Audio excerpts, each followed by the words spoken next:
All right, so this is going to be the last vid for this particular trilogy, Sex, Death, and Transformation. And I want to begin this by talking about a video that I just seen maybe about a couple of days ago. A friend on Facebook posted a video on scorpions. Since we're talking about eighth house, sex, death, transformation, it's only right that I bring this to the forefront, right? So like I told you, I was gathering information from the things that I've experienced in the last couple of days and added that with the paper that I submitted on Scientology. So this video about the scorpions showed how scientists were taking scorpions from the ocean and bringing them into the lab and extracting the venom outside of them, or well, from inside of them rather, outside of them to produce medicines that can, because they have cancer healing properties within. So to me, this was deep because here we have an entity, I guess we can call it, right, that is known for stinging people to death, period. Like, these little creatures can take a human being down, right? So we already know that this poison, if we can call it that, is toxic, right?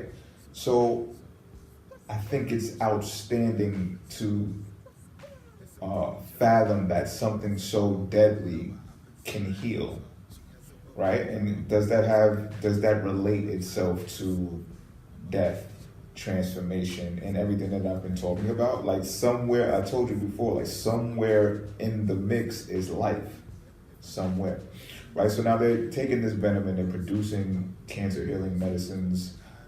This is what it said anyway. I have not attested to that yet.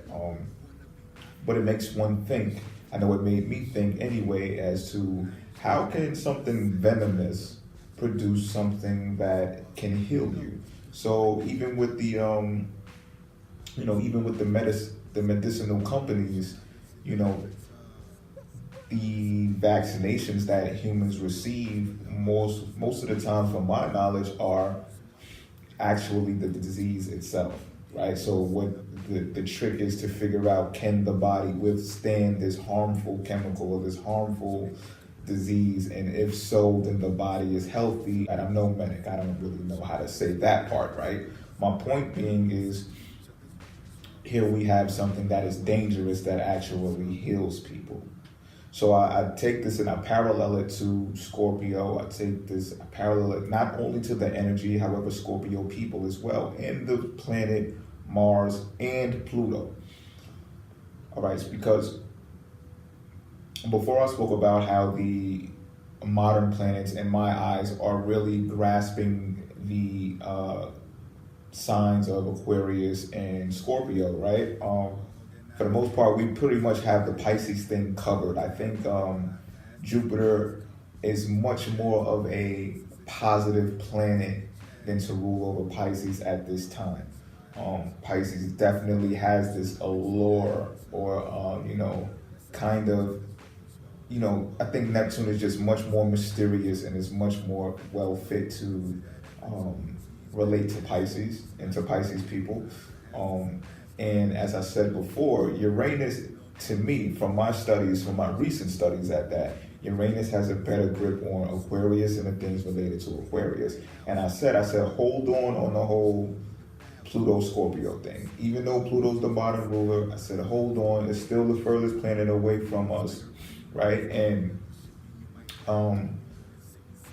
in my studies, it's kind of still obscure, although I've tracked some things that may hint to how Pluto can now probably take some type of hold over Scorpio as well. And before I get into that, though, I want to express Mars, because Mars has a lot to do with the wealth on the earth, right? It's the movement of the wealth, but it's embodied in the human body. See, because you have Venus, but Venus is more about the interaction with wealth. How you handle money will determine how you receive more money or lose money. When Mars is more along the lines of, how do you move the money? How are you moving as money? So you see in situations, Forbes list, for example, you see how people are rated based upon how much net worth they are, right? A person has a net worth. It's not more about how much gold they have or precious metals. It's about how much are they worth, because their movement consists of the movement of this amount of money, or the movement of other individuals who attached to them are worth this amount of money, and it all accumulates and adds up, right? So Mars has this energy, and they have this saying, well, they say about Scorpios sometimes that if they use vengeance in the wrong way, like say if they are offensive instead of being defensive, because this is what I've been taught anyway. If you've been taught different, please get inside of the comment box, or if you've heard different, get inside the comment box. That when a Scorpio stands up for themselves in defense, or in defense of somebody else even, then they kind of like have the green light to behave the way that they always get a rap for behaving for. However, when they behave that way, being offensive, then they have the potential to sting themselves, right? So I want to use this terminology for sex, death, and transformation and say, as people, because although all of us are not Scorpios, we do have Scorpio tendencies. When the moon or the planets have certain types of influences, when they aspect the sign of Scorpio, we can pick up these traits. I know as a Pisces, I do, and they may have something to do with all of the 12 signs being boiled up in one, but there may be a sign of you observing or experiencing these energies as well.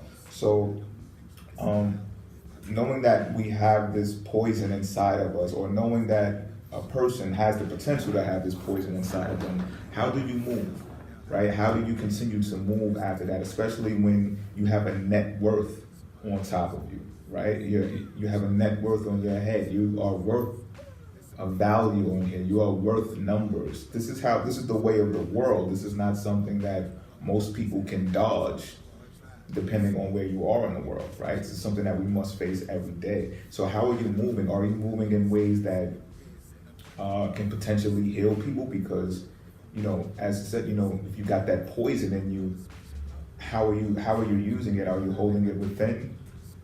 Are you transferring it? Because maybe because those people who have those types of poison in them that have healing properties, maybe if they transfer it for the better, or they utilize it for the better, it can be healing. Now, if they use it on themselves, which may be, behaving incorrectly or behaving in a manner that is detrimental to the net worth, then this is open for more discussion. And the reason why I stress this more with the body is because when we go to war, we use our bodies, and that's evident. Like, that is clear as day, right? When people go in war has to deal with Mars, okay? So I told you, for me in the beginning, like for a Pisces man, sex for me is more like a war thing, right? So, that's the way I choose to utilize my body these days, is through utilization of sex. And if I happen to heal people while that transpires, so be it. And, I'm not even going to give myself any kudos for that, or whatever the case may be. Who knows? Because we also know that we can hurt people by having sex with them, right? We also know that we can be affected negatively after the fact, right? We've all been in those types of relationships. So I think we just take all of this into consideration, consolidate it into one, and think about this, right? How can, if Pluto is to take the reins of ruling over Scorpio, why would that happen? What would make that transpire? Because Pluto, as we know, we all know that deals with atomic energy, right? And we all have these metals that these planets represent inside of ourselves. Okay, so I think, for one, this is theoretically, I think Pluto will take the reins, and is taking the reins rather slightly, in regards to how that energy was utilized with Mars. A lot of wars, a lot of bloodshed, a lot of cutting, a lot of stabbing, a lot of things happened, right? So, things have to change because of what we went through in order for there to be a transformation. So, that's why I believe Pluto would take the reins. And, let's look at how Uranus took over the reins of Aquarius. And from my perspective, right? You have something that was under the structure of Saturn that needs to be free. Aquarians need to be free. I know. They need to be free. They need to have some type of freedom, and they struggle to break free from the structure mold that they were once ruled by. And we can identify this in everyday life. With Pisces, from when Pisces was constructed, the age of Pisces, it was built on a Messiah that brought light or spoke positivity in a time where things were disastrous around this entity, right? So that was the depiction of the Piscean age, but chaos just broke out, right? So here you have this one person who used to be ruled, this one entity that used to be ruled by such a positive planet, and so much chaos happened around it. So now we got Neptune that stepped in and grabbed the reins of that and said, well, you know what? Maybe you got to be a little bit elusive when you do what you do. When you're trying to shed light, maybe you need to shed a little darkness, And there goes the duality that you find in Pisces. There's much more mystery that's put on Pisces instead of this, great, magnificent being or entity that, rules all. Because of what happened, something transpired to change that, or to maybe even mask it. Who knows, right? With this transformation, I believe the same thing is occurring to where,